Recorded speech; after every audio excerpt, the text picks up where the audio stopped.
The deflection theta is related to the electric current I in a galvanometer by the relation। तो भाई ये तो पक्की MCQs है पेपर वाली और बहुत आसान है। Current is directly proportional to theta. फिर कह रहे हैं a moving coil galvanometer carries a current I and the magnetic field B is radial। The coil has capital N number of turns and an effective area A। The torque acting on the coil of moving coil galvanometer is given by। Option A में है NAIP, NA square AIP, NA square I square B, NAIP square. तो of course correct answer option A है। इसको हम नाइब करके भी याद रख सकते हैं, ठीक है, नीपा कर लें आप थोड़ा सा, ठीक है, या नैप करके फिर नैपी हो सकता है और ये नीपा भी हो सकता है, ठीक है। नीपा चुरंगी अलग है नीपा करके, ठीक है। तो ये बहुत इम्पॉर्टेंट है। हाँ बीना, बीना सबसे आसान तो बीना होता है, बीना बाजी, ठीक है, बीना। What is the shape of magnet in a moving coil galvanometer to make the radial field? Concave cylinder magnet, convex cylinder magnet, plain cylinder magnet।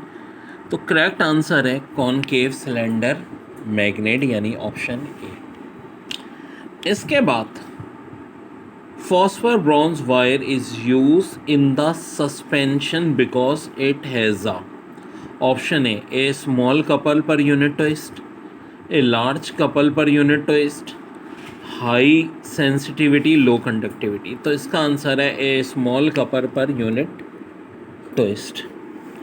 फिर है a current carrying rectangle coil placed in a uniform magnetic field in which orientation will coil rotate. Option A the magnetic field is perpendicular to the plane in any orientation। option B the magnetic field is parallel to the plane of coil। option D है the magnetic field is at 45 degree with the plane of the coil। तो correct answer है इसका option A the magnetic field is perpendicular to the plane। the reason the coil is wound over the metallic frame in a moving coil galvanometer is option A the moving frame help in oscillation. Option be the magnetic frame help in making steady deflection without any oscillation.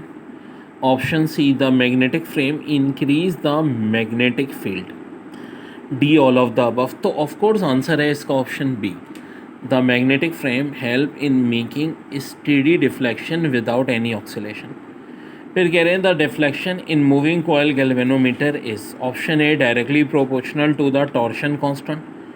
Option B directly proportional to the number of turns of the coil. वैसे यही B वाला ही correct है, ठीक है।